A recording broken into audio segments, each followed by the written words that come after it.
I reconvene the regular council meeting for Monday, May 12th, 2025. Before we get underway, we'd like to acknowledge that this council meeting is being held on the homeland of the Tanaka people.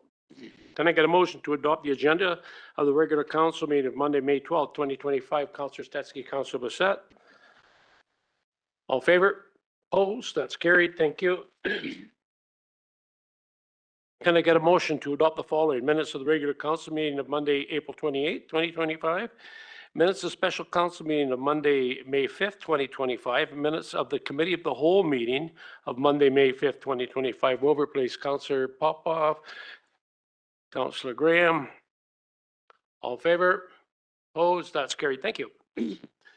Moving into delegations here tonight, we have one delegation this evening. Mario Perotti of BDO Canada is here to present the final audit to council for the year ending December 31st, 2024. Thank you for joining us, Mario. Yeah, we can see you there. The floor is yours. Yeah, we have got no audio from you yet. Yep.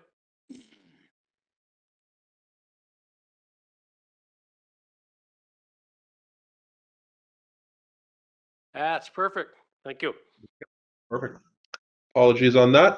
Thank you for having me again, and good to see everybody. We're here as discussed to present the audited financial state or the results of the audit for the City of Cranbrook for the year ended December 31st, 2024. And your CFO will be presenting the statements later in the evening. Before I jump in, I would just like to ask if your CFO has any commentary or if she'd like me to just jump right in. Just jump right in, Mario, please. Thank you.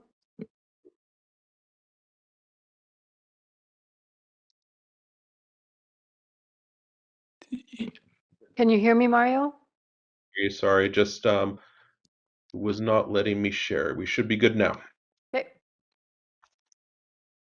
So this communication that you have on screen here is my communication to council. And as we discussed back in January and in October when I was in chambers, it's important to remember that as your auditor, I am engaged by council pursuant to the requirements of the community charter. So this is my report to you on how the audit went, and please feel free to ask me any questions in terms of the audit. So as we start today, the audit at a glance, we are substantially complete with the audit, and if it is council's pleasure that the statements be approved later this evening, we will be issuing our audit report today. I can confirm that we were able to execute the audit as was planned, and we did not identify any significant issues in the audit, nor did we identify any fraud or illegal activities throughout the audit. And as your auditor, I'm required to communicate my independence, and I can confirm that through the audit, we were able to maintain our independence as well. And so in terms of the audit findings themselves, I'm happy to say that when we come in and we do our planning in January or through the winter, and I present to you in January the audit plan, part of that is knowing that as we work through the audit, we have an expectation on how the testing results are going to go. And if the testing results go to plan, we don't have to deviate from our approach, and we're able to move on. And happy to say that what we expected would be the audit results were our results, and we did not have to deviate. And so what that means is that we didn't really have any difficulties in conducting the audit, nor did we have any internal control issues or areas for improvement that we had to identify. Management has continued to do a great job of making sure that the audits are the assets of the city are being safeguarded. And in this slide in particular, when we look at it, it talks about the bigger risk areas, because as your auditor, we can't come in and test every transaction. So where there's more risk, we spend more time testing, less risk, less time. And so if we look at the first one, and the first bullet and the last bullet on here, we have fraud risk due to improper revenue recognition and financial statement positions for the new accounting frameworks. This all ties into substantially how we audit your revenues. And the way that the revenues are evolving in municipalities is becoming more and more complex, and we're spending a lot more time in there.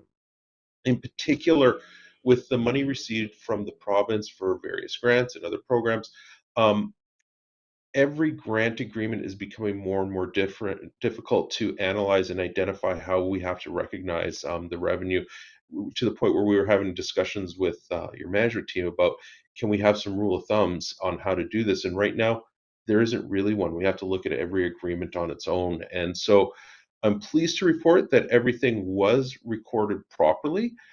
We did have to have a lot of discussions to get there, but I thought that it was some really robust conversations and helpful discussions to get it there.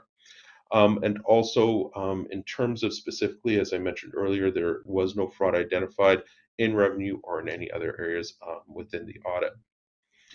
The next item in the middle, fraud related to management override of controls. And as we've talked about in previous years, this is the acknowledgement that within any organization, there are certain people who can always get around your internal controls and circumvent the policies that are in place to avoid assets going missing.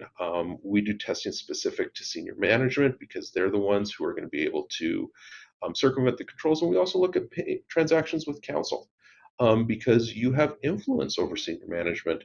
And we do want to say that based on our testing, we didn't identify any anomalies, nor did we have any concerns in these areas. And the last item, although it's not on here because of how much room we had on this one page, we did spend a lot of time on your capital projects and looking at the capital spending, not only for just looking at individual invoices relating to that, but we look at your tendering, we look at your budgets, and we make sure that we're satisfied that the capital spending came in according to plans. And again, in those areas, we didn't identify any concerns as well. And as your auditor, we are required to identify if there are significant internal control matters that we need to be bringing forward. And again, as mentioned earlier, we didn't have any internal control deficiencies that we needed to bring forward to council. Management is executing in accordance with the policies based on our testing. And as we go through the audit, even though we do spend a lot of time going through our testing and identifying areas to check, happy to say that there were no unadjusted differences, and we did not have to have any adjustments during the audit. In the end, management's records are what's there, and we didn't have to make any adjustments to them. And then the last slide before I pause and open it up for any questions, I do want to just have a few other, confirm a few other items. And the first is that we did not identify any illegal matters. There was no issues with pending litigation that we had identified that were required to be disclosed.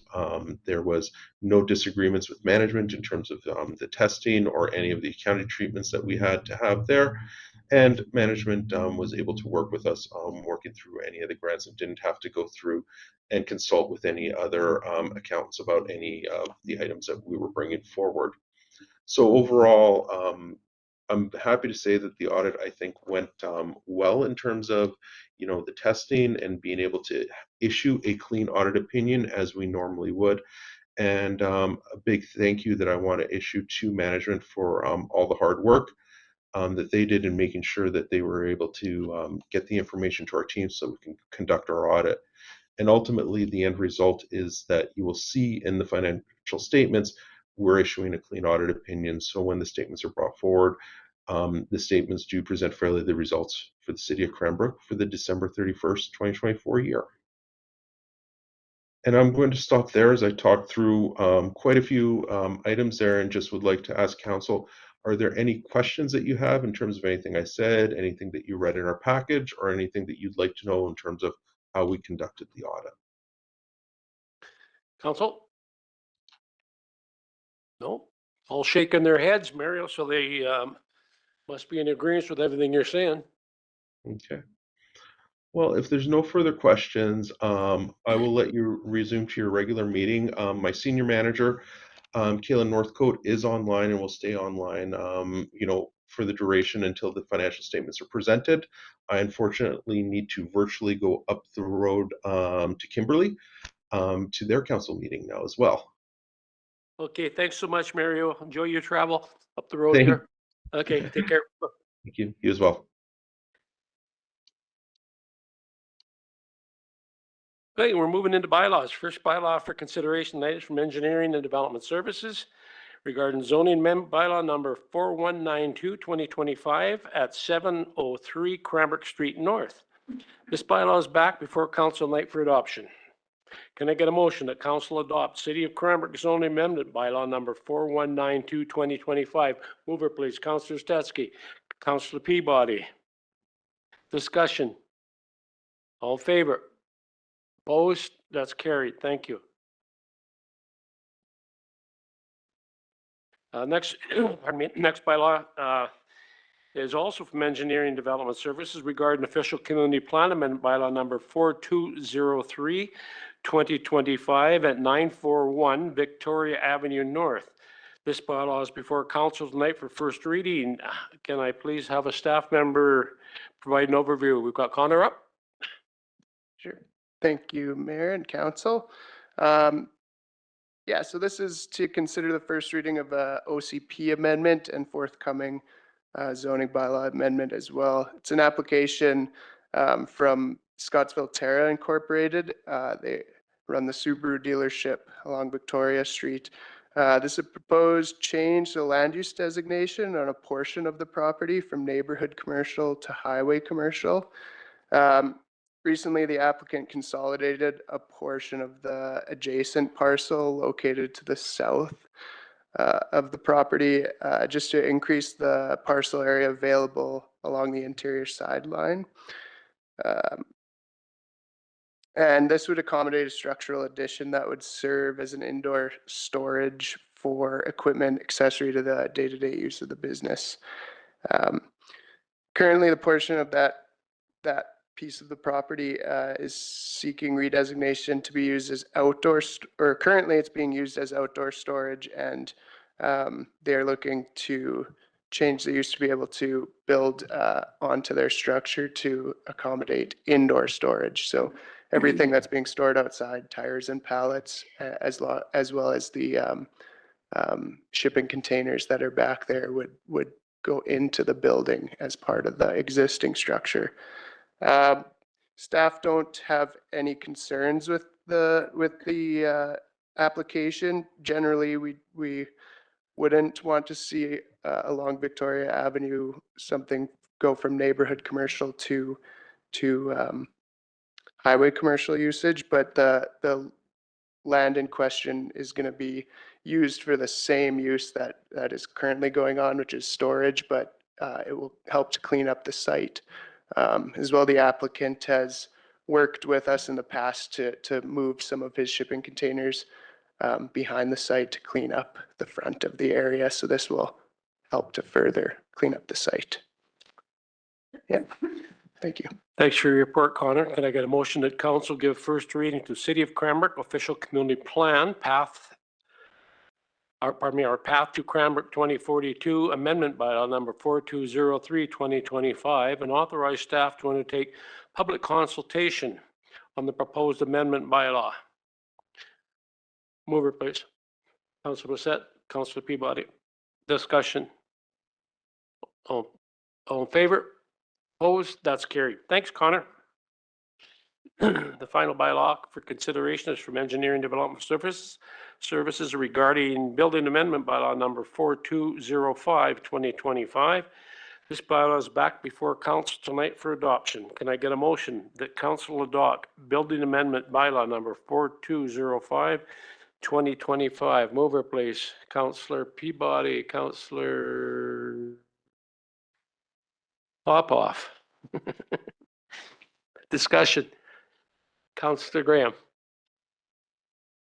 Yeah, just a quick question on this, just with the extension. Do we see the DCC costs as a barrier to why people aren't doing the basement suites? And can you tell us how much the DCC costs are? Because I've heard anecdotally they're like $10,000. Is that correct for a basement suite?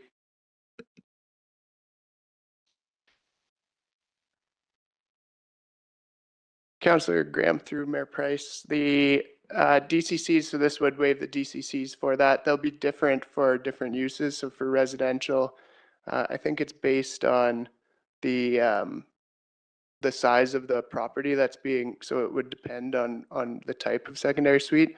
For $10,000, I couldn't speak to exactly how much one of them would be, as it would vary a little bit, but they may be seen as hindering some people from switching or bringing into conformity an existing suite, if that answers. The supplemental. Certainly. So this will waive DCCs for 2 years then? Will it continue? So there will be no DCCs on basement suites? I'm just looking for clarification on that statement. Yes, only on existing Yeah. basements. So new ones, people wanting to build new would still be charged them, but this would be on existing non-conforming. Yeah. Anybody further? I've got a question along the same line, Connor, I guess. Yeah, I thought that we had a fairly high DCC cost on the secondary suite. And I thought we were looking at changing the bylaw to lessen that for secondary suites. Have we done that? Are they still intact? Or will we have that done after by the time this 2-year moratorium's over? Thank you, Mayor Price, Council. So the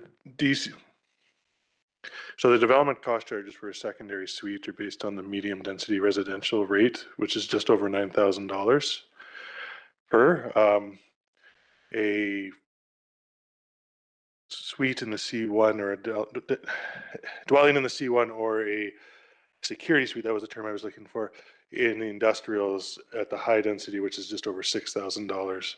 So there's a little bit of difference there depending on the zone. But we, in terms of bringing it forward to council, they still are in the bylaw. We'd have to pass a bylaw to remove them or do something different. But we are currently working on our DCC bylaw, and we'll be bringing something forward to council later this year as a workshop to discuss things like this and what you want to do going forward. Secondary suites, the whole DCC bylaw again. Good stuff. Appreciate that. Back to Councillor Graham.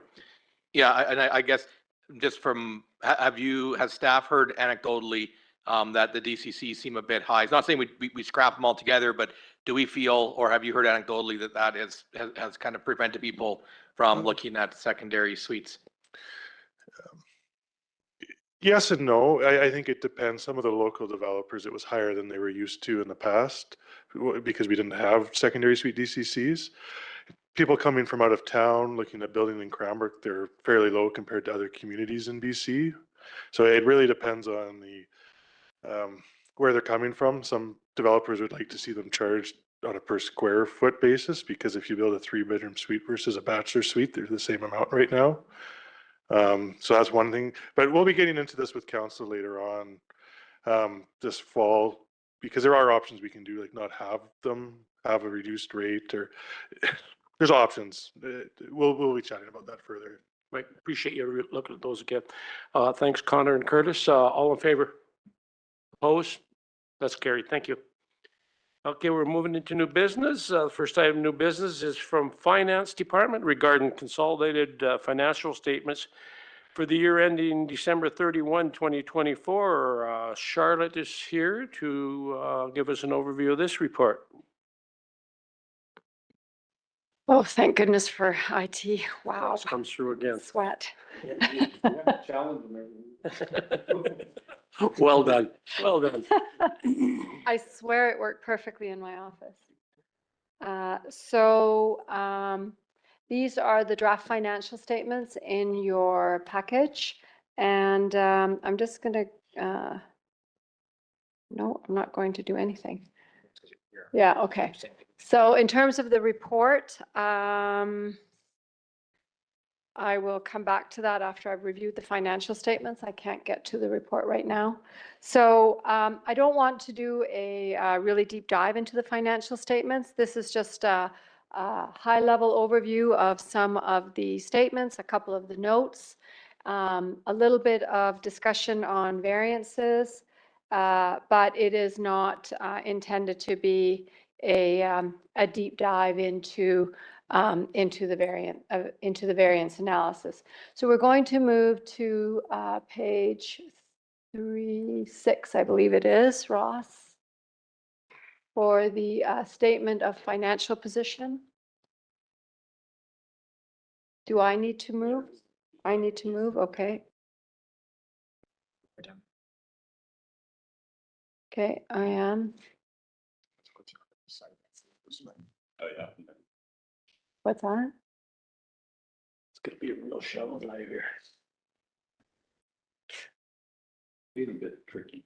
It's not, it's like a delay or something. He's got to lock on the screen and see it.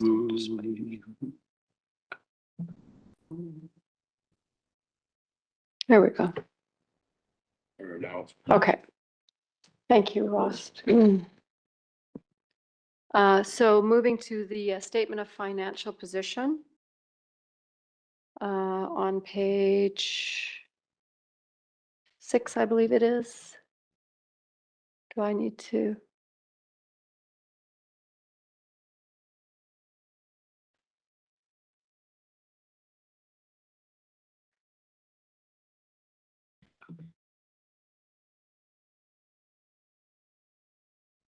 Okay.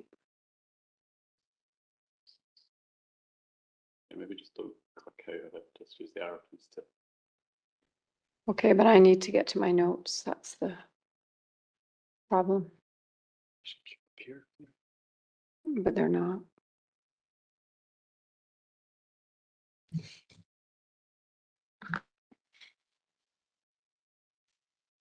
Show up in something.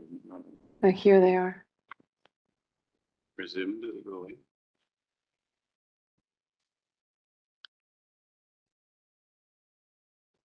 It's like speaking. So now you're, I think we're okay now, Ross.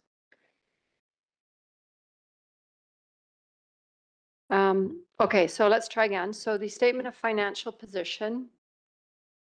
And just some comments on this statement. You will see cash as the opening item.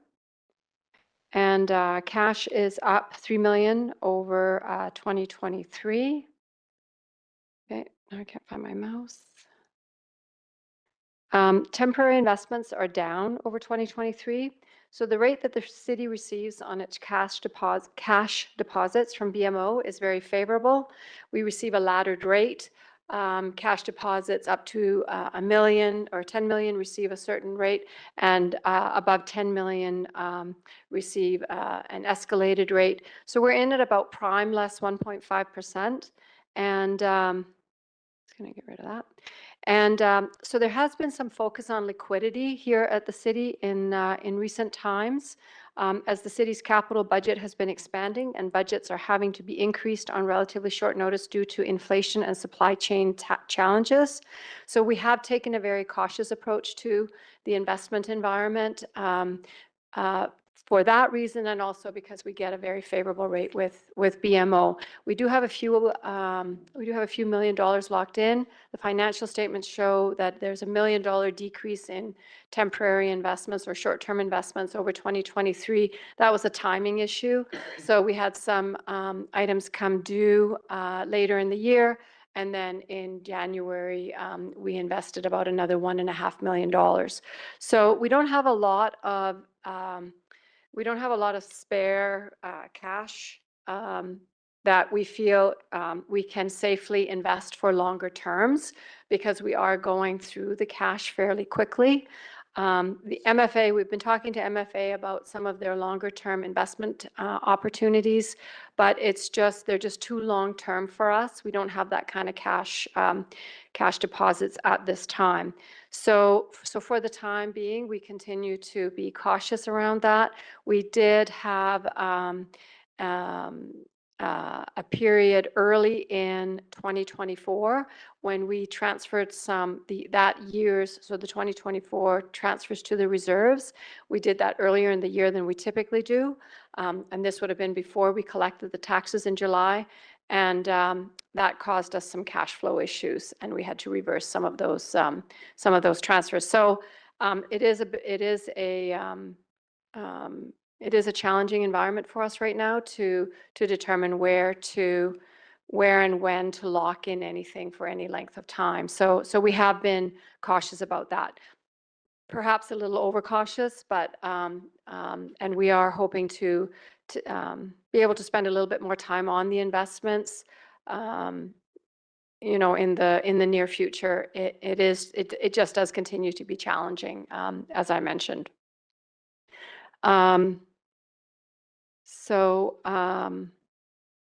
The mortgage receivable, you'll see that that mortgage receivable is sitting at about $2 million, so it's down $1 million from 2023. That was the payment that was made on the mortgage in January of 2024. That payment was the 2023 payment, should have been made in 23. It wasn't. It was made in January of 24, and the 2024 mortgage payment has not been paid as of today. So the total financial assets are very comparable to last year. Accounts payable and accrued liabilities is down about $2.2 million. So that's timing of expenditures on projects and larger projects straddling the year end. Debt is up a net of about 5.1 million. So we had about 7.9 million in new debt, and that was the Shadow Mountain sewer project and the garbage trucks. And then a net of debt payments of 2.5 million. Total liabilities are up 4.1 million, accounted for by lower accounts receivable and higher debt. And net financial assets are down 4.4 million. Net financial assets are a reflection of the municipality's ability to pay its liabilities. If it was reversed, we would have net debt. And we don't. So we are in a favorable position in terms of that measure. Non-financial assets, tangible capital assets make up the majority of that. We're up $14 million. That is as a result of activity in our capital pool. We added $23.5 million in assets. Buildings was a large item. That was the Memorial Arena. Infrastructure, we added about $15 million for Shadow Mountain Sewer, the road program, and about $2.5 million in subdivider contributions. And then equipment, the big item there was the garbage trucks. We had about $1.6 million in disposals, and we recorded $9.5 million in amortization. And then of the disposals, we also eliminated about $1.6 million in accumulated amortization associated with the disposed assets. The accumulated surplus is $274 million. That's a really big number, and that's not the number we talk about when we talk about surplus. You can see that of that $274 million, about $251 million of that is capital assets. And the other large item in there, two other large items is reserves. We have about $32 million in reserves and less about $26.5 million in debt. So that brings us down to approximately $20 million in unrestricted surplus. So that's the number when we talk about the reserve and surplus policy, and we talk about the surplus in the general fund, the water fund, the sewer fund, and we have sort of minimums and maximums that we like to maintain based on that policy, and that is the number that $20 million is the number we're talking about when we talk about that policy. Included in that $20 million is $4 million at the airport, which of course is unavailable for city operations. And there are also impacts. That number also contains commitments for carry forward projects that are straddling the year end where we've collected taxes or grants, and those projects are incomplete. So we have about $10 million in accumulated surplus that buffers our cash flow leading up to our collection of taxes. So that's approximately where we're sitting. And then, as I said, the $4 million for the airport is unavailable to us. Okay, so now I'm going to move to the, oh, maybe I need to move you. Nope, I can't move you.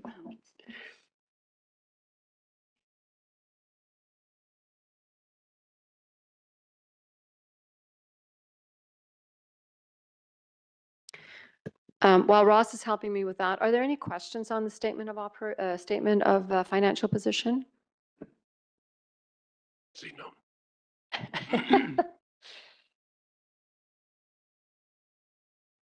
I can actually walk you through the statement of operations. I'm not, as I said, going to do a deep dive into that.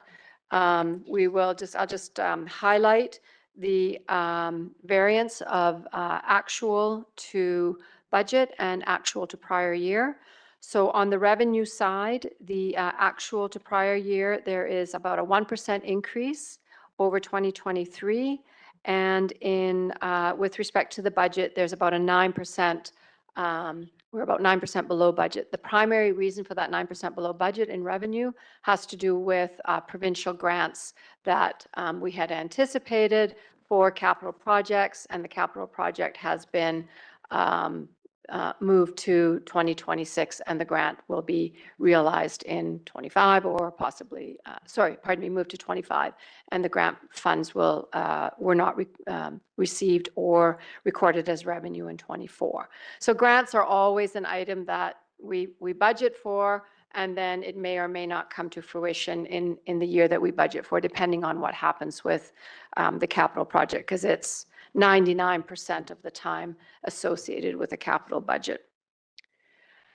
On the expense side, overall, the actual variance to 2023 is about 7%, and that's in line with our tax levy increase last year of about 8%. So, oh, thank you. Oh, thank you. That's exactly what I was looking at the office, or in my office.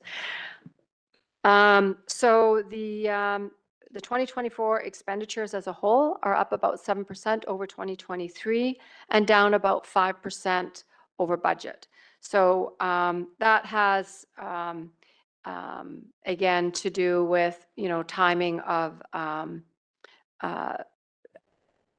a lot of the expenses that are picked up in the various categories have to do with things like amortization, special projects also impact these line items. So they're not capital projects, they're considered kind of an operating expense. So they do tend to skew the number a little bit. And yeah, so overall, those expenditures are as I had anticipated they would be. I'm just going to take a look here. Yeah. Okay. So are there any questions on the statement of on the statement of operations? Charlotte, I've got one. So when we come down to the annual surplus, 9,557,061. So again, we don't budget for a surplus or for a deficit, but in the taxes, we, of course, are collecting for transfers to a reserve, for example. Yep. We don't expense transfers to a reserve, so you will almost always see a surplus because of things like that. Thank you. Yeah. Yeah. And the same with capital expenditures. We don't expense capital expenditures. The expense for that is the amortization expense. And, so we might receive grants for $5 million, for example. I don't expense a $5 million capital project. It gets amortized over time. Thank you. Okay. So the next statement is the statement of changes in net financial assets. So this statement really highlights that the city this year used internally restricted funds to fund asset acquisitions, specifically the $5.86 million Growing Communities Fund used at the lagoons in 2024. So that was an asset addition, which then comes into that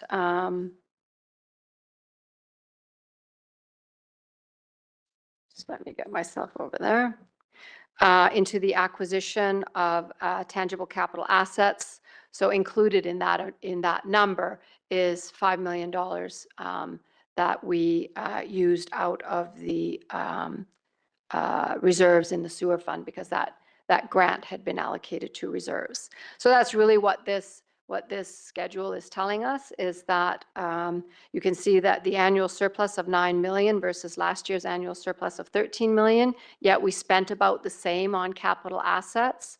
So the difference is because in 2023, more grants funded the capital asset acquisitions, whereas in 2024, there was a bit of a timing issue or timing impact of that Growing Communities Fund. We received it in 2023 and it was spent in 2024. So yeah, I don't know if there are any questions on that statement. No.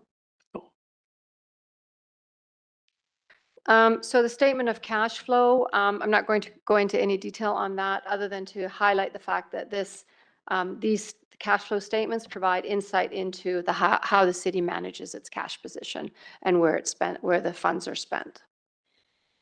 So now we move into the notes. So we have quite a few notes, but there are just a couple of them I would like to highlight for council's information. If there are any questions on any of the notes, please feel free to ask. I thought it would be important to highlight the DCC schedule in note number 9 on page 17 of the statements. So the city collected $487,000 in DCCs in 2024. We spent $112,000. We earned $145,000 in interest, and we ended with a balance of $3.6 million. About 40% of that is in water. So we have a lot of projects coming up that are eligible for DCCs, and we don't have an awful lot of money in DCCs. So where we have a project that is eligible for DCCs, and we do not have sufficient funds in the DCC reserves, the plan is to borrow those DCCs and collect them, repay the city over time. So, and that's, I don't want to say fairly common, but certainly that is a mechanism used by municipalities that don't have sufficient buildup in their reserves. The next note is the long-term debt note on page 18. Page 17, I believe, pardon me. So a couple of things here. The temporary borrowing down at the bottom for $6.8 million, that's the Shadow Mountain temporary borrowing we did. That has since been converted to a debt issue and has now been converted to long-term debt as opposed to temporary borrowing. As we're working through a project, actually I misspoke about that because we're still waiting for some of the final work on that. I believe, yeah, so is it the, what is it we're waiting for? Was it some compressors or something? Generators, thank you. So we just haven't wrapped that up yet. So what we've done is we've accessed temporary borrowing, which is very typical. And then once the costs are finalized, then we convert the temporary borrowing to a debt issue and start making long-term debt payments. We have been paying interest on this, of course, but once the project is complete, it will be converted to a debt issue. The other, a long-term debt issue. The other item is the mortgage up at the top with Canada Life Assurance. There's about $4 million left on that, and that is Western Financial Place. So the Canada Life loan and and there's a BMO loan underneath it for $3.6 million. So we have about $8 million left on Western Financial Place. It is due to be paid off in 2030. And there are some really good schedules attached to this, attached to these financial statements. So there's the tangible capital assets, and there is also an expanded segmented information schedule. We've changed the format on that a little bit, and hopefully it's a little bit more useful for determining, for maybe drilling down a little bit into some of the cost centers at a very high level. So we were very pleased to have changed that because we didn't find that terribly useful in the past. Just a note on page 19, this I believe is my final item, is the ARO, so the asset retirement obligation. Not a lot of change in 2024 over 2023. So if council remembers, this was a new standard introduced last year where the city has to identify where there are significant asset retirement obligations associated with existing assets. For example, where there is a large amount of asbestos or where there are contaminants that need to be cleaned up before you retire the asset. We recognize the liability for that asset, and as each year we recognize a cost associated with that, and it's added to the cost of the asset, and then it's expensed, accretion they call it. So it's unfunded, but ultimately at the end of the day, whatever the asset retirement obligation will be, we will have to address that. So it is, like I say, a new standard. There weren't any significant changes to it this year, just a small accretion increase of $63,000. And that is, oh, pardon me, one more. The new reserve note, reserve and accumulated surplus on page 26. This is also a new note where we lay out the restricted assets in each of the funds, and we show the investment in tangible capital assets. And at the bottom, we bring you back to that $274 million accumulated surplus that you see on the statement of financial position. So again, it highlights how much of that $274 million is spoken for in terms of either capital assets or reserves. Okay, thank you, Ross. That was amazing. Literally could not have done it without you. And I am, yep, I'm not sharing anymore. Thank you, Ross. I'm just going to go into the report.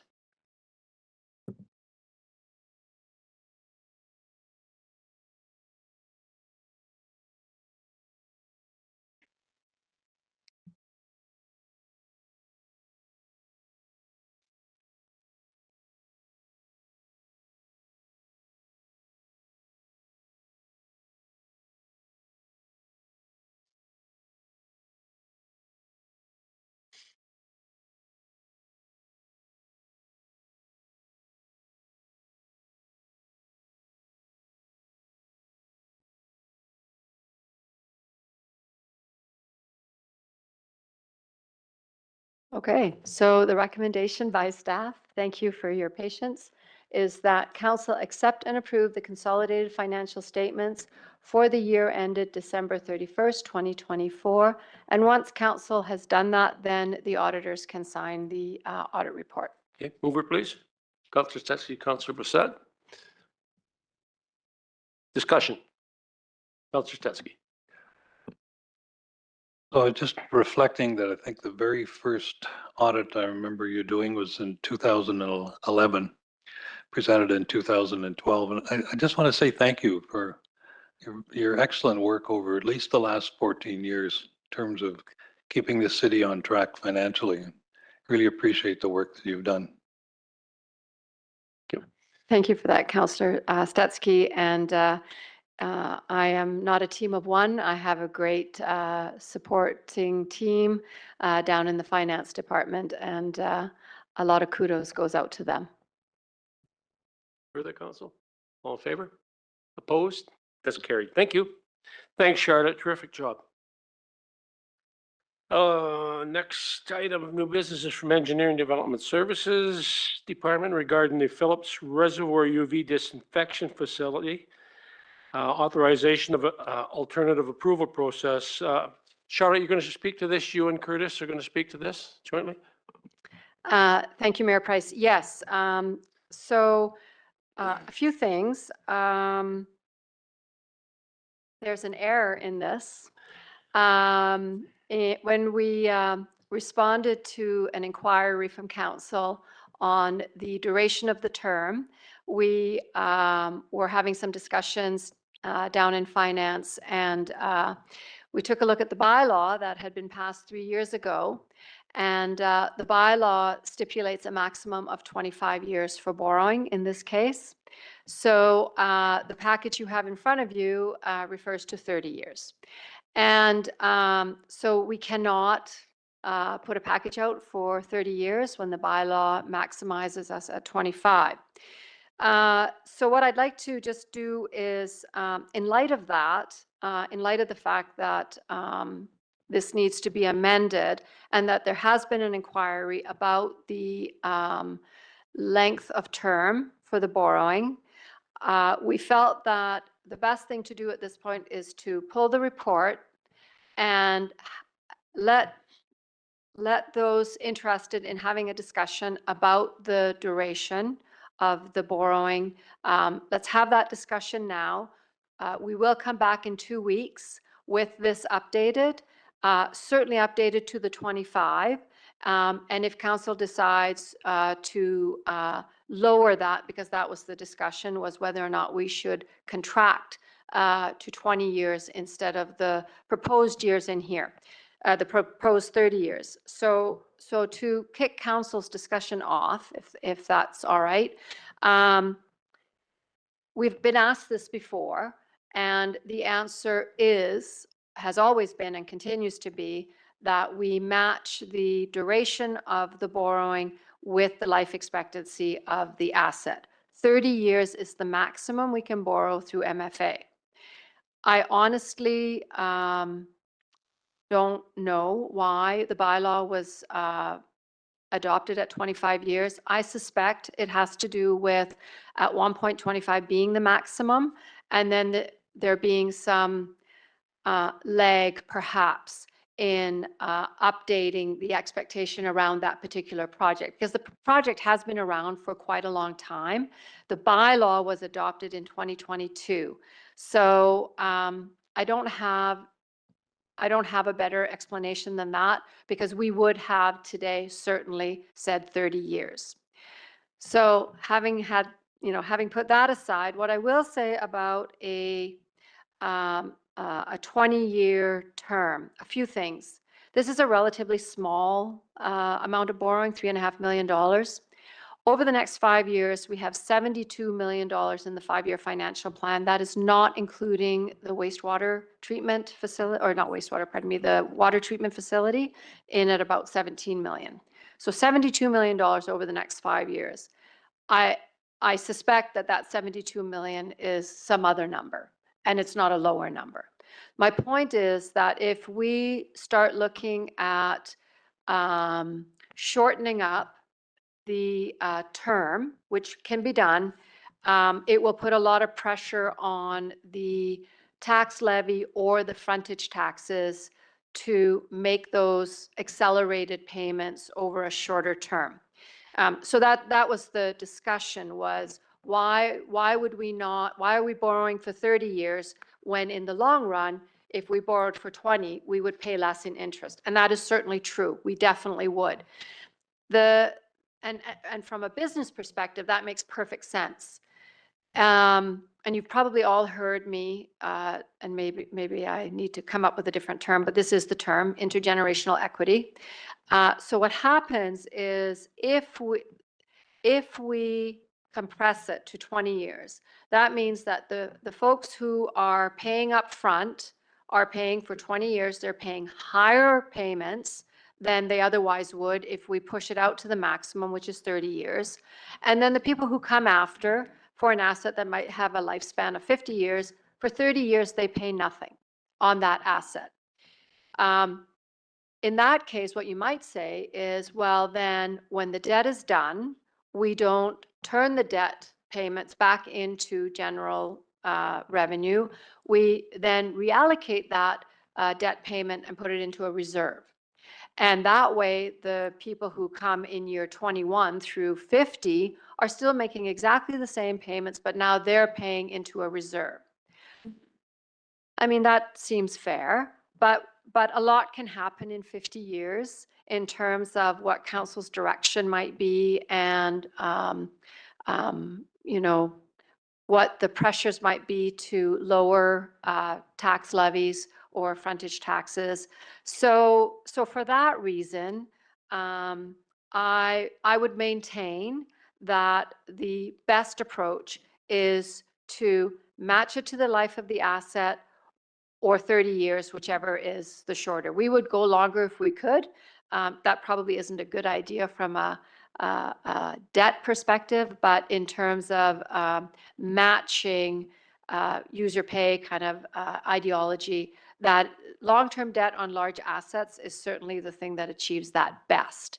The other thing that will happen is if we start compressing, and let me just step aside for a second, because the other thing council could consider is making, considering any debt under 5 million, for example, we will not borrow for more than 15 years. That could be a policy statement that council makes.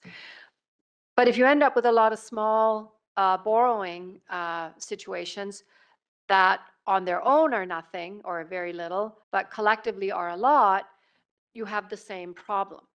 And by compressing your payments into a shorter term, your payments are higher, as I've said, but what also happens is it uses up more of your borrowing power, or your borrowing allotment, let's say. Because that, when we talk about how much are you allowed to borrow, it's based on how much are your annual debt payments, interest and principal. So if your annual debt, if you're increasing the annual debt payments in order to get paid off sooner, then you're using up more of your borrowing allowance annually. From a business perspective, it makes a lot of sense. It's your business, it's your decision. You decide to hunker down for 20 years, and at the end of the day, you benefit. It's a little bit different in local government, where it is the community as a whole, yes, would benefit, but the individual taxpayer who pays in those early 20 years, in those first 20 years, are the ones that pay. So, you know, those are sort of my thoughts on it. I haven't done I haven't canvassed other municipalities. We could do that. I haven't done a sensitivity analysis on, say, our $72 million. Let's say we said nothing more than 20 years. What would that mean in terms of the annual debt payments? What would it mean to taxes? What would it mean to our borrowing, our capabilities to borrow for an emergency or for something that's sitting in year 9 that we're not aware of yet? So I haven't done those things. We haven't received, you know, that hasn't been something council has asked us to do. That is something we could do. But anyway, so that's how I thought I would kick off the discussion. And I'll now turn it over to council. Thanks very much, Charlotte. Great explanation. I've got Councillor Popoff has a question. Yes, thanks, Mayor. That's actually for Curtis. Curtis, over the 20 or 30 years of this equipment, repairs and maintenance, is it going to be a flat line in terms of costs, or over time, are we going to start seeing an elevated cost in repairs and maintenance? And if that's the case, does that not offset going to a 20-year, knowing that after 20 years, there's going to be a higher repair and maintenance costs that might smooth out those two different numbers? Through the mayor to Councillor Popoff. So yes, definitely in that 20 to 30 year window in a facility like this, you will start to see more of the preventative maintenance needing to be done as the asset is getting further in its life, with things such as like the UV reactors and those types of things. So there could be an analysis done. Well, thank you. I think that's part of the whole three-dimensional discussion here is over the intergenerational time, there's going to be escalated costs with repairs and maintenance. I don't know how that balances out with going 20 years versus 30 years and the cost to interest rates and everything, but I think that needs to be factored into it when we have these conversations. I've got Councillor Ray and Councillor Peabody. Thank you, Mayor. I'm just wondering if this might be a potential topic for a committee of the whole, so that staff could come back with, the research with other communities and whatnot, and it just might be that appropriate forum to have an in-depth discussion with kind of some additional research from staff. So just wondering if we might want to consider that. Thank you for that. Yeah, there's probably a lot of detail involved in this that we might want to drill down on. We're certainly not going to do it in 2 or 3 minutes and 10 minutes tonight. So that's a great suggestion. Councillor Peabody. Yeah, thank you, Mayor. Yeah, and I guess speaking to something you brought up, CFO Osborne, is, is there an argument for a policy that loans under, say, $5 million, that we have a shorter term? And no, really, I don't know. Like, I'm not standing here and pounding my fist and saying that we need shorter terms on these loans.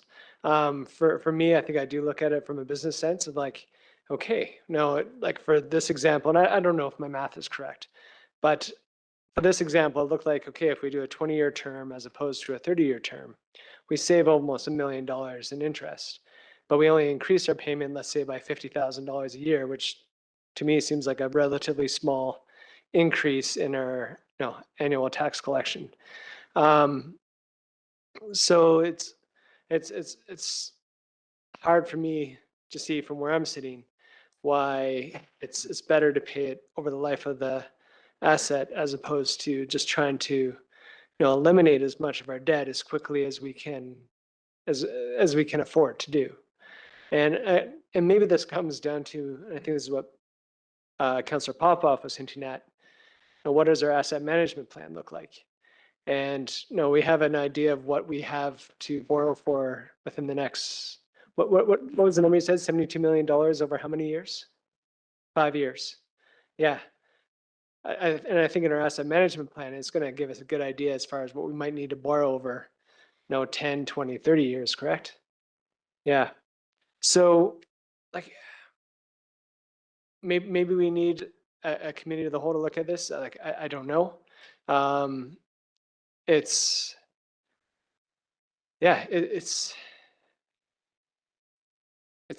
hard to decide like which one's better and why.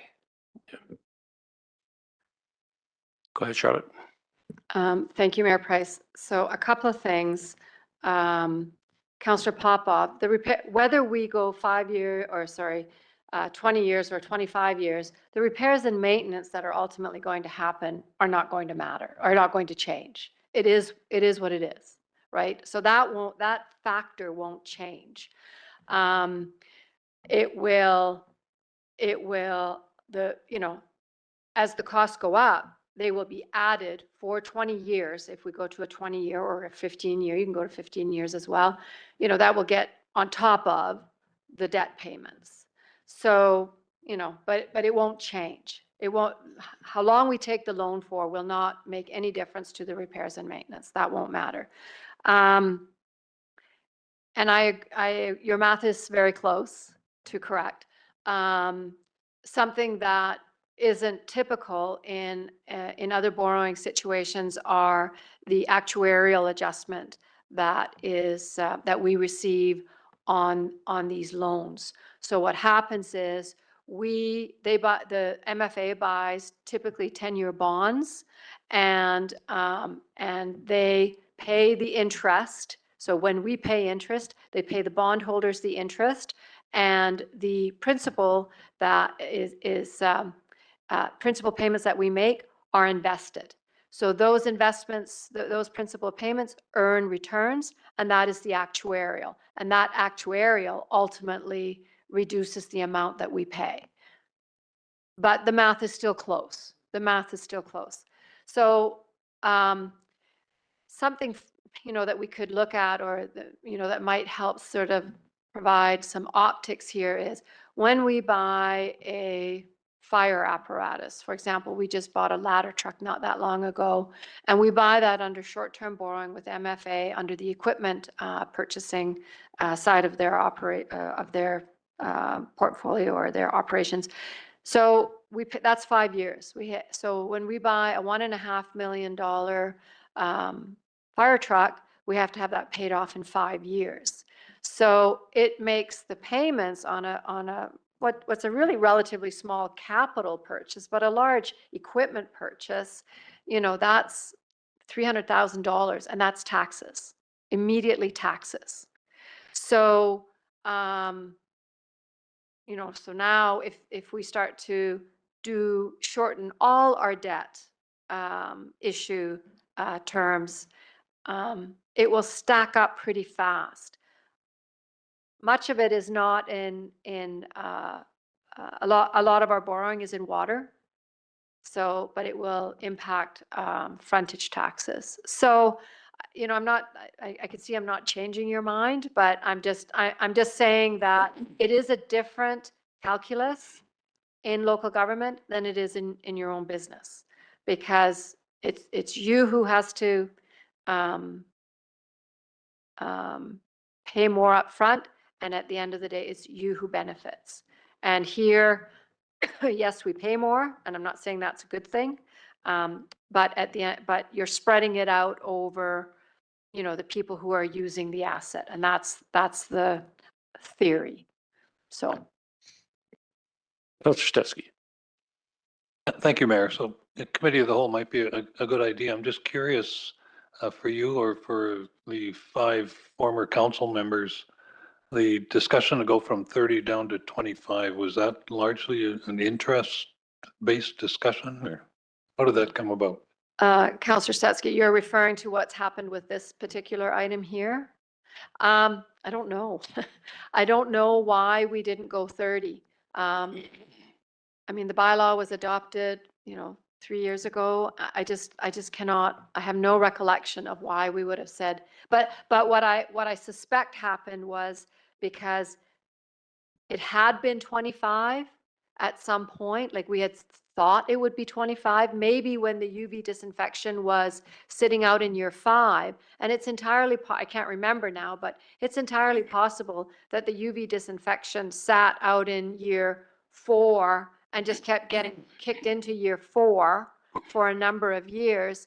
So that, because I know we've had the discussion about the water treatment facility for many years, and I know that the UV disinfection has been seen as a way to postpone the need for the water treatment.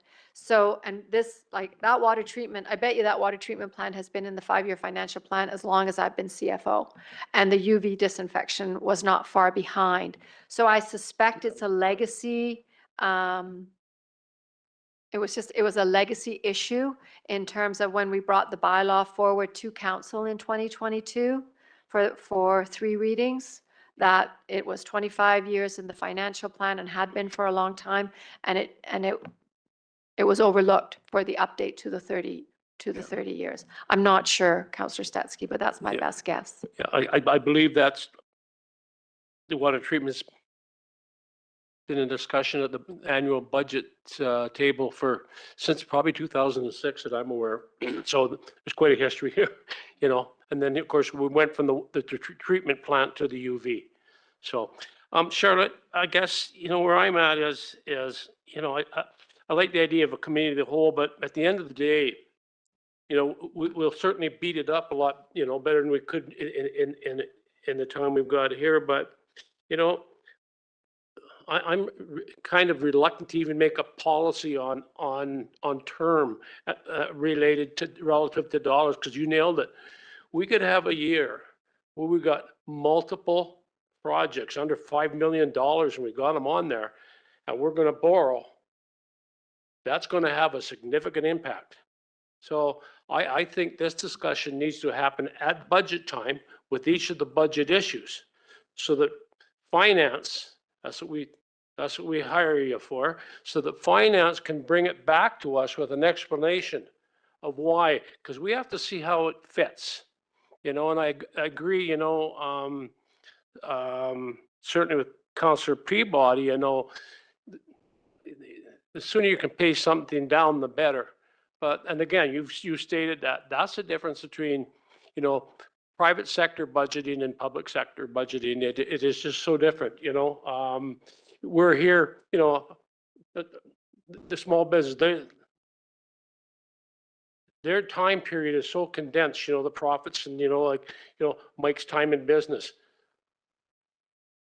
The public sector, we're talking 100 years old, 150 years old, really, you know, and we're looking at these things. So, yeah, you know, I'd be concerned that if we put something in formal policy, there's going to be years we wish we didn't do it, or we're going to be going back and changing policy on you know, on specific budget cycles. So, you know, I'd just as soon see that, you know, we caught a mistake here, and that might be a nice mutual number now, you know, rather than 20, you know, or 30, 25. We're sort of in the middle. It's not bad for this year. We look at 25. And then every time we're looking at, you know, lower moderate borrowing numbers and our time projection, that's something we need to have probably a more detailed discussion at budget time, you know, each year in each budget cycle. Certainly. Thank you, Mayor Price. Yes, and I just would like to state that as the CFO, I am not against saving the city money. Of course, but it is more nuanced than that. And I think there's all my friends at the table here are probably going to say, oh, she's not going to say, as my father used to say, nothing's so bad it isn't good for something, because that's true. So what this has done is made us stop maybe and say, maybe there's something here that we need to explore. And I would be very happy to, you know, have that discussion with council in a committee of the whole, where we can have where I can bring back some actual information from you know, other municipalities. And we do have a debt policy on our work plan, and so we, you know, it is something we've been we wanted to bring forward, just have not had the time to do that. But this would fit very well in here. And what I could foresee is, you know, as we provide the debt section to council during budget, you know, maybe there is a section that discusses why we pick 30 years for this particular borrowing. You know, and certainly after we have our discussion, our policy discussion, then that would be made easier. There would be some guidelines that we could embed into a policy that would help us provide that. So I don't think there was, you know, I think this actually was a great discussion, and I think we not only did we find a mistake that would have been very difficult to fix, quite frankly, if we had if this had gone forward. So yeah, so I'm not sure, Mark, do we want something from council about a committee of the whole, or? So just for the purposes of council, this item is just deferred officially. We'll bring it back. The debt policy is something we'll come back and have the committee of the whole meeting on. That's, you know, some future research that needs to be done and moving forward on that. Because there are, like I say, as Charlotte's pointed out, there's a whole lot of considerations that we need to put into protecting and preserving money and spending it less. So that will come forward, but this item has to return. Just it's on a timeline, so that will come back. Okay, Councilor Peabody. Thank you, Mayor. Yeah, Mark, do we need to defer this, or can we just amend the motion, change the term to 25 years and vote on it tonight? There are just a number of, there because the package, it's peppered throughout the package, and I would prefer not to. We did discuss it. Should we fix it on the fly? And we all said, no, we prefer to bring it back. We have time because there is a second meeting in July. Okay. We were, so there is time, but thank you for that. Okay, thank you. Yeah, and we could have a special meeting in the interim as well. And I guess to Curtis, this won't change the project timelines at all, or affect it too much? To the mayor, no, with deferring it, the one meeting, it won't have any impact on that, so we're good. Okay, so everybody knows what direction we're taking here? Mark? Yep, okay, thanks very much. Thanks, Charlotte, good discussion. And by the way, Councillor Peabody, great catch. Inadvertently, you caught something that could have been fairly disastrous going out there. It would have been a lot of work to clean that one up. So, yeah, thank you. Next item of new business is from engineering. Just check that. Yep, Engineering Development Services Department regarding construction for the West Victoria Trunk Main Phase 1 upgrade. Curtis is on hand to give us a overview of the report. Good evening, Mayor and Council. So this is for Council to consider funding the Phase 1 of the construction for the West Victoria Trunk upgrade. So this was brought forward to Council a couple months ago to access DCC funding to complete the design. Is this section of the Victoria Trunk Sewer where we're seeing a lot of the capacity issues is bordering adjacent development that is now currently being constructed.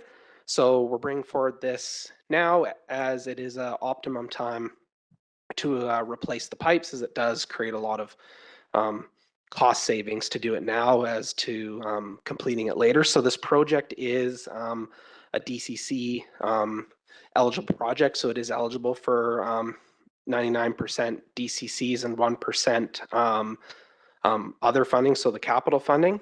In the breakdowns that we have here, so the estimated cost to complete this phase is $550,000, so $544,500 can be funded from the DCCs, with $5,500 funded from the sewer capital reserve.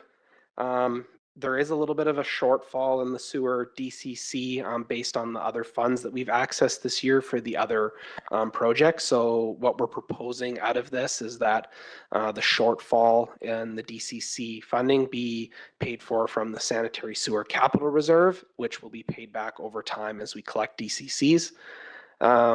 Charlotte can add to this if there's further questions, but the DCC balance that we base this on is as of December 31st, 2024. So it doesn't take into account any of the DCCs that'll be collected in 2025. And there is a lot of development construction happening and potentially happening this year. So there's a good chance that a lot of this or all of it will be replenished in the DCC reserve in this calendar year, but we can't reflect that as the balance of the reserve is based on December 31st.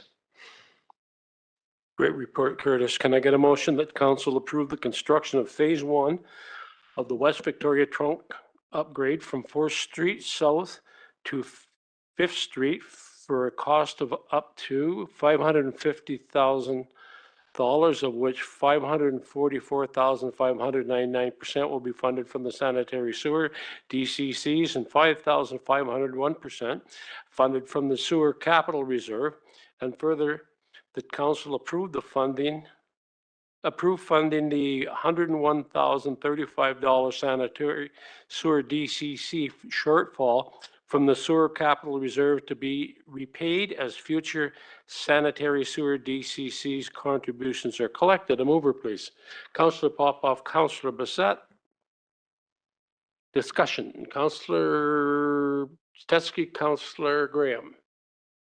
Thank you, Mayor. So looking ahead, so this is one block, and where are we headed in the end? Like, how many blocks, and are we kind of looking at a block a year, or how does this fit together in the long term? Through the mayor to Councillor Stetsky. So we're trying to fit the correct pieces along this trunk main to kind of address the major issue locations. So we are actually addressing two parts of this trunk main this year if council approves this. This section, then also the Victoria project that council approved a few months ago back from 6th Street North to 2nd Street North is another part of this trunk main. So we're actually addressing two phases. And then as part of our annual capital replacement in future years, we are looking at addressing other phases of this trunk main. It'll probably take a couple years from this year, but not too long to get through most of it.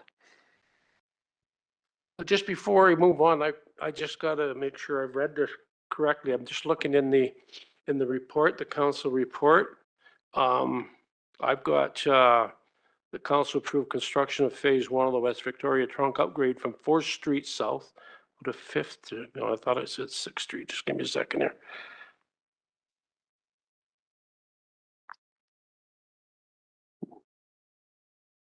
Oh, no, it's down in the background information. I apologize. Yep, now I'm with you. That was proposed at one time. That was in the background. My apologies. Councilor Graham. Thank you. Maybe more of a statement than a question, but I'm curious to know when this goes out, how close the numbers are, the RFP goes out or whatever for the bidding, how close it's going to be to 550. You know, it's tough to know we're actually going to get a value for dollar when you can see what the budget is. And it's just, it's the world we live in local government, but that's been one of the things is like, well, of course it's going to come in at 550 minus 10% or 20% contingency. So 498 with the contingency when it might have only cost 300,000. It's just, it's unfortunate that we have to publish what we think it's going to cost and what we're budgeting for it before we actually get proposals in to see what the costs are in the ground. Yeah, good point. Good point. Our numbers in the last year or two have been pretty solid, though. We've come on budget on most of our civil work. To the mayor, yes, the last 2 years now, the numbers have been coming in pretty consistent, and it's really just fluctuating based on the difficulty of the project. So we're seeing some steady price in the last 2 years. Thank you very much. I don't see Councillor Ray up on the screen. Councillor Ray had to step away. She's done for tonight. Pardon me? Councillor Ray's off for tonight. Oh, okay, thank you. Anything further? All in favor? Opposed? Thanks, guys. Let's progress. Next item of business, new business is from Engineering Development Services regarding oversized and latecomers for Creekside Townhomes at 1601 4th Street South. And we have Curtis and Curtis up for this one. Thank you, Mayor and Council. Talking about the same development here, Creekside Townhomes by St. Mary's School, but talking about the other side of the development, closer to St. Mary's School. Coming forward, the developer is required to complete some work as per the subdivision development servicing bylaw that could either be oversizing or latecomers. So the oversizing is where the city's paid for it and tried to recoup it through our connection charge bylaws that we've created now, or the developer could be required to install it, and the latecomer is 15 years. If somebody connects, they have to pay. So what's required to be done is extend the water main, essentially, from the end of their development into the front of St. Mary's School. That's for the looping, fire flow, etc. It's a great opportunity to do that, but it is required. We're also oversizing the water main from a 6-inch to an 8-inch main, so 150 to 200. That's to accommodate for more fire flow, given the institutional use at the school. And then the lot servicing, there's a city lot there. We're looking at stubbing in a water service too. There's also a privately held lot across the road that, well, the road's dug up and the water main's going in, put the services in the sewer and water, and then do the curbing and sidewalk on that side as well at this time. So the thought is that if historically we've paid for this through what's called oversizing, so the thought's to continue with that as well, and then try to recoup what we can over time when people connect.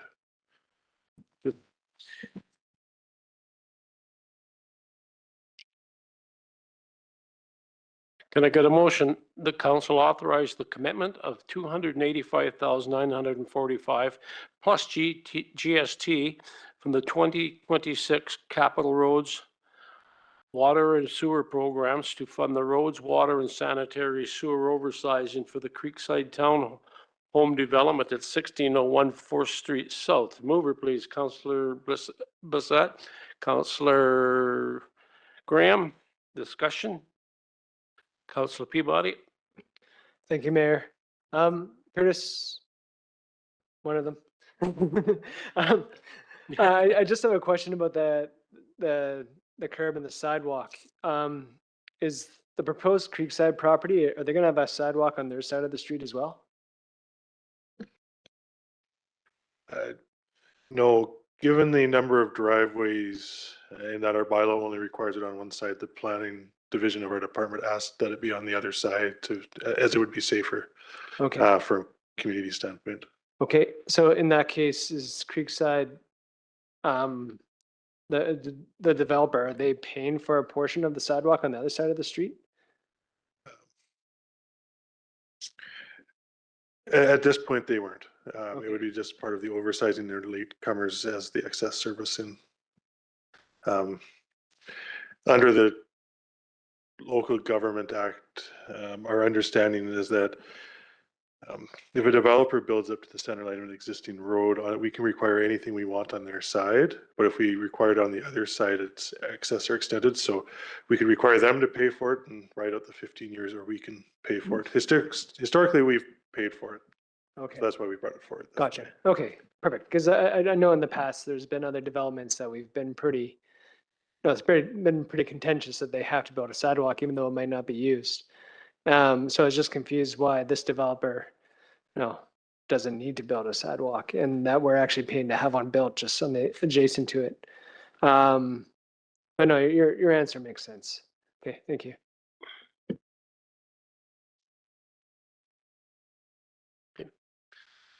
Further?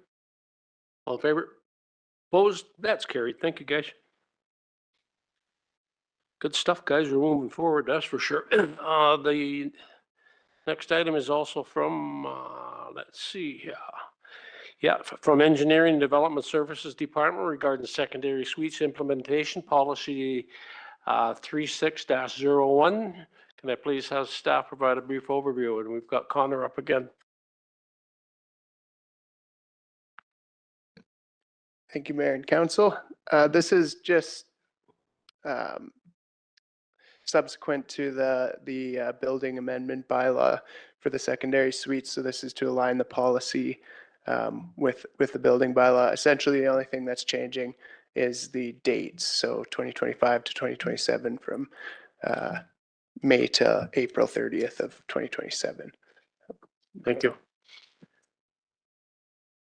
Can I get a motion that council approve the secondary suites implementation policy number 36-01? Mover, please. Councilor Stetsky, Councilor Peabody. Discussion. All in favor? Opposed? Thank you. Good work, Connor. The final item, new business from Corporate Services Department regarding liquor and cannabis control licensing for liquor primary application from the Royal Canadian Legion at 803 Cranbrook Street North. And we have Bradley speaking to this tonight. That's right. Good evening, Mayor and Council. So yeah, the purpose of this is to consider a referral from the LCRB for a liquor primary application from the Royal Canadian Legion. They are looking to change their existing liquor primary club license to a liquor primary, which will essentially give them the opportunity to expand opportunities for the public to visit Legion facility for Christmas, Halloween parties, corporate meetings, receptions, functions, etc. And the purpose in their letter of support as well is to increase their revenue stream to help ensure the viability of their nonprofit organization. So as with any of these processes, we went through with staff to consult on comments with building bylaw, planning, fire and emergency, as well as RCMP. And there was no anticipated negative impact to the community regarding noise on this. The land use is consistent with the zoning. There's no changes to the occupancy and no changes in hours. Essentially, their liquor primary club license is just moving to a liquor primary. There's no other changes. With any of these processes, we go out to public comments. 11 notices were sent by mail, with one comment being received from the owners of the Heritage Inn regarding the proposal with some potential concerns. If council approves this resolution, staff will advise the applicant and the LCRB of council's recommendation as required. And as a note too, even on approval by council at this level, that does not necessarily guarantee an approval of the LCRB process. They will still also vet the proposal. Thank you, Bradley. And I got a motion that council supports the application of the Royal Canadian Legion Branch 24 for a liquor primary license for an establishment located at 803 Cranbrook Street North. Mover, Councilor Popoff, Councilor, what's that? Discussion? All in favor? Opposed? That's carried. Thank you. Can I get a motion that council approves staff comments on the prescribed conditions as follows? Noise is not expected to cause any issues for nearby residents as the establishment location is within the Heritage Inn on the lower level and surrounded by other commercial and industrial uses. No location or zoning use concerns as the location of the establishment is on the highway corridor of the C2 highway commercial zone that permits eating and drinking establishments and surrounded by other commercial industrial uses and other licensed establishments within the hotel. Impact on the community is anticipated to be generally positive, as the change to the liquor license will allow the Legion to diversify their offerings, which will help them to be more sustainable within the community. The views of the property owners, occupants within the 150 feet of the establishment were gathered by way of written invitation to comment on the application, with one comment being received noting potential licensing concerns with the Heritage Inn. Mover, please. Councillor Bissett, Councillor Peabody. Discussion. All in favor? Opposed? Carried. Thank you. Okay, moving into admin updates. We have one admin update tonight from Engineering and Development Services regarding the Capital Works Program. Curtis. Well, hello again. I thought this is a good time to also bring forward just a bit of an update of where we're at with our capital works projects for this year. So I'll just kind of go through the ones that I have listed in the update. So our Lagoons Phase 4, desludging of cells 2 and 3. That project is well underway. We've got all of our ministry permits for doing the desludging, and the contractor procurement is in process. The submission deadline closed last week, so we're just in the process of reviewing the submissions, and it looks like we got some good submissions to that. So I'm excited to, once we're through that, bring forward who the successful is on that. Our McPhee Road active transportation and paving. So we did receive the $500,000 grant for that from the province. So we're in the thick of getting the final details done with the design and the contractor procurement package finalized. So I'm hoping that's going to be up on BC Bid before the end of May. So that's coming along really quite nicely. So that'll be the multi-use pathway install, new curb and gutter on the one side, and we'll do full paving on the corridor. So that should be much improved along that section. The Victoria Ave sanitary sewer trunk. So that's the main section of Victoria from 6th Street North to 2nd Street North. That project is currently up on BC Bid. We had our mandatory site walkthrough with interested contractors last week, and we had a good turnout of 8 that are interested in generaling the project. So that was a really good turnout. That closes in a couple weeks, so I'm expecting that we'll receive some good competitive submissions on that project. So that'll see the sewer trunk main installed through that section, increasing the capacity for development and just our current use as it's over capacity, as we've talked about before. And then as well, we'll see the repaving of that full section. Then our 6th Street South reconstruction phase 2. So that's a continuation of the work we did last year on 6th Street, which is going to be this phase is going to be from 5th Ave to 7th Ave. That'll include new water main services, curb gutter, sidewalk, and paving. That project has been awarded to Galley Equipment Services, one of our local contractors here, and they are planning to start on Monday on that one. So if you drive by there next week, you'll start seeing equipment on site there. That project, we had 6 submissions, so we had a good round of competitive submissions. And then the 18th Street South Fire Protection Project. So this is just a small project that is part of one of the items that was agreed upon with the 12th Ave local area service after that was defeated about getting the fire hydrant there for fire protection. So that fits within this year's program. So we got that one out early and got some good pricing and interest on that. And that was awarded to Galley Equipment Services as well. And they're planning to start that before the end of the month. So we're going to start seeing our capital works projects kicking off. I know there's been a few development projects started, so it's good to see our projects happening now. And that's what I've got for the update today. Yep, good news. Councillor Graham. Yeah, thank you. Just a couple of questions around the McPhee Road. With the path beside there, it is going to narrow the road up. I know we saw that. How much will that impact the right-hand turn into Wildstone? Like that intersection there is already congested, and will it tighten that up, or is there a way that we can actually maybe enhance a bit of that right-hand turn? So through the mayor to Councilor Graham. So in that section, we actually have a lot of land because that kind of empty lot is part of the city road dedication. So our consultants are looking at that interface of that right-hand turn with the future connection of extending the path up towards Moyer Park. So there is room to widen that. The last round of plans that I looked at, that turn is not narrowed at all at that point. That's where the road comes back to, it maintains the width it's at now there. And another, just one more supplemental on that. Do you anticipate any issues of that elevated path causing problems with snow removal from the road? And then is there expectations now that the city will have to plow that path like we do the strip? What is the operations look like of it?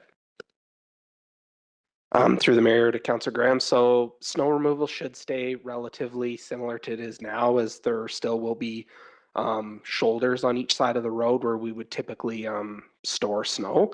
And then that would be something we'd have to talk to Public Works further if that's a trail that we're going to add or not from the plowing perspective. Further? Thanks very much, Curtis. A lot of good things going on here.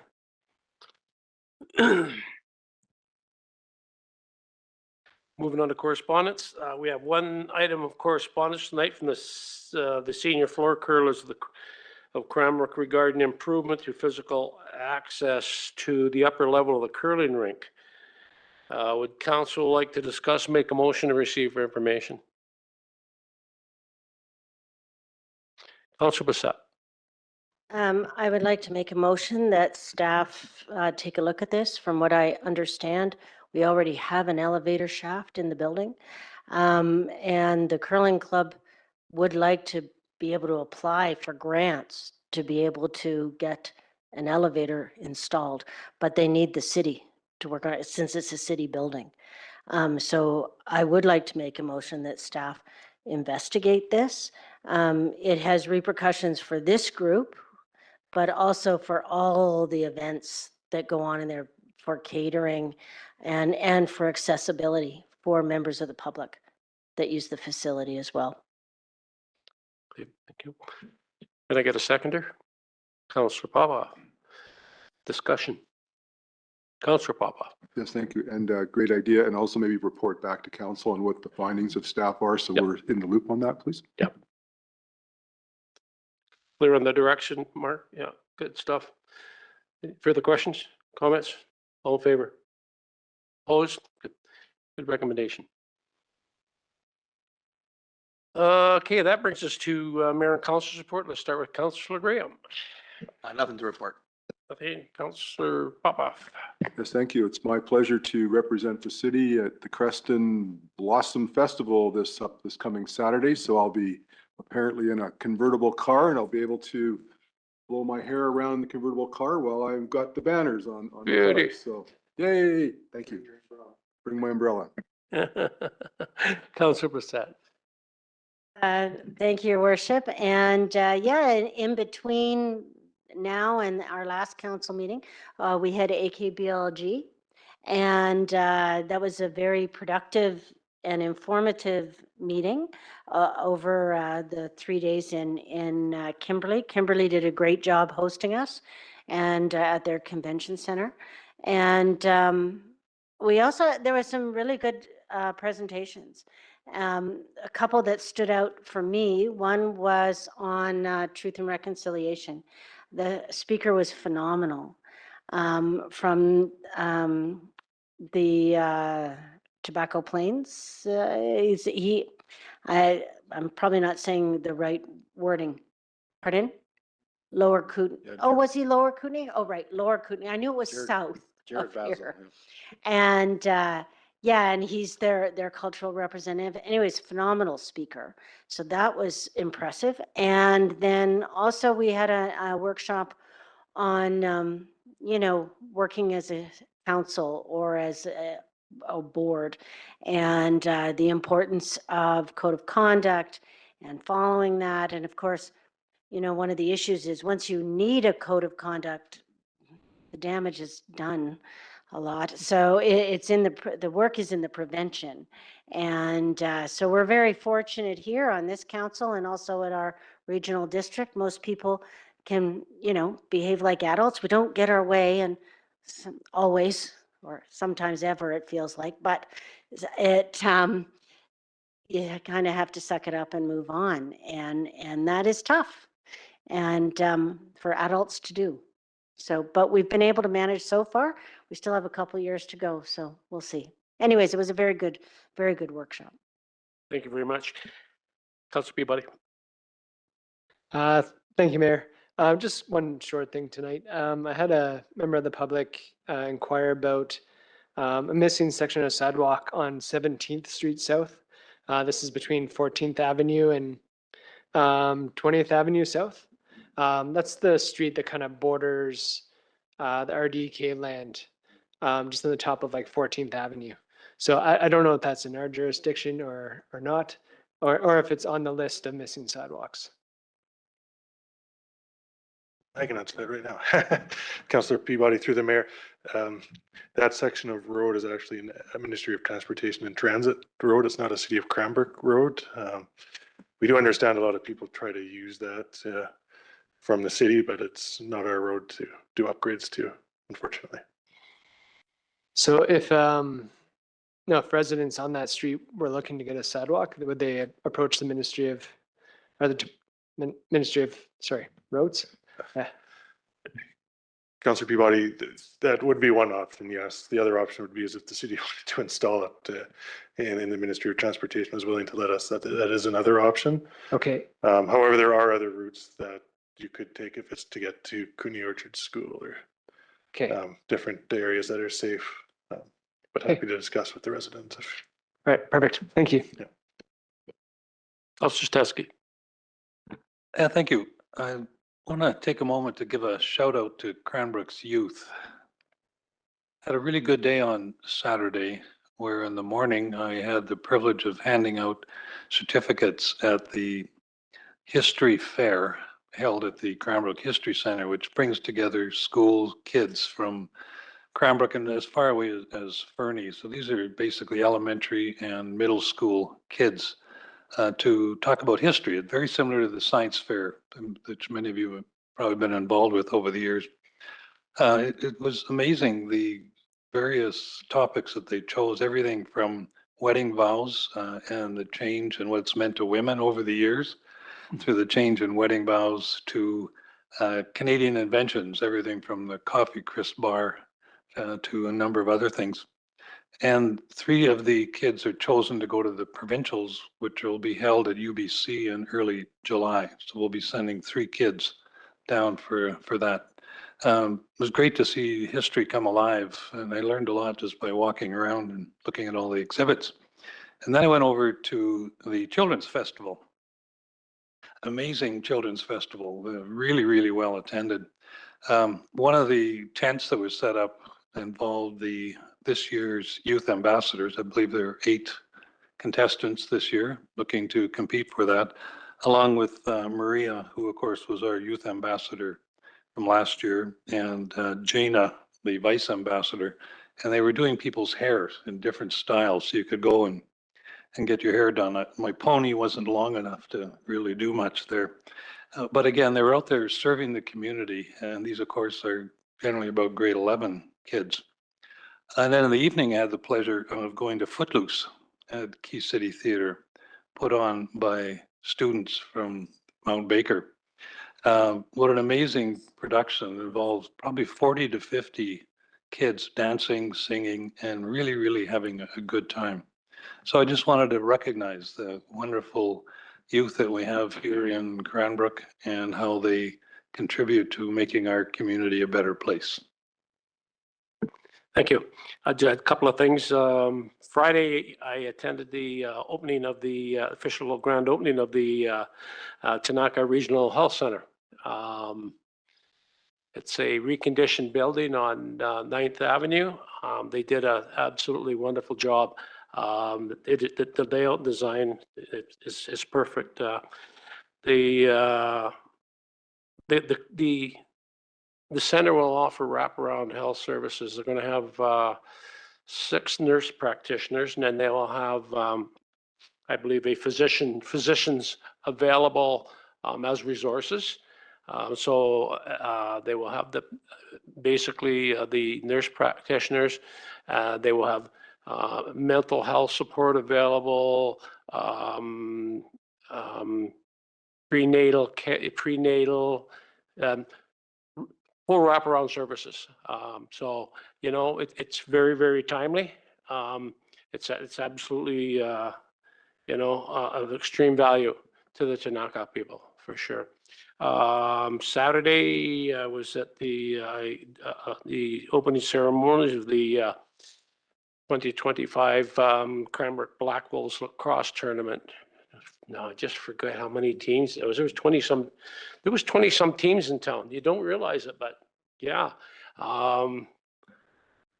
it's a growing sport. I read somewhere where they anticipate that may be the most popular sport in Canada within 10 to 15 years. So you can see it's growing. I've met with their executives, their new executive, a couple of times in the last couple of months. They're a very, very progressive group. It's about community, and they're really gaining traction in the community and with the youth in the community. So yeah, fantastic lacrosse. I was really, really impressed with the caliber of lacrosse. I saw Councillor Blissett there. She couldn't sit down. She was just up like this all night long, and you know, so she obviously enjoyed it. But yeah, so again, as Councillor Stetsky said, you know, the youth in our community, you know, sometimes we just see the dark side out there. We're pretty fortunate in a lot of ways to have some of the youth and the youth programs that we do have in the community, and of course the volunteers and sponsors that make it possible. So anyways, that's all I have for tonight, and with that, I'll ask for a motion to adjourn. Councillor Graham, Councillor Blissett, all in favor? Carried, adjourned.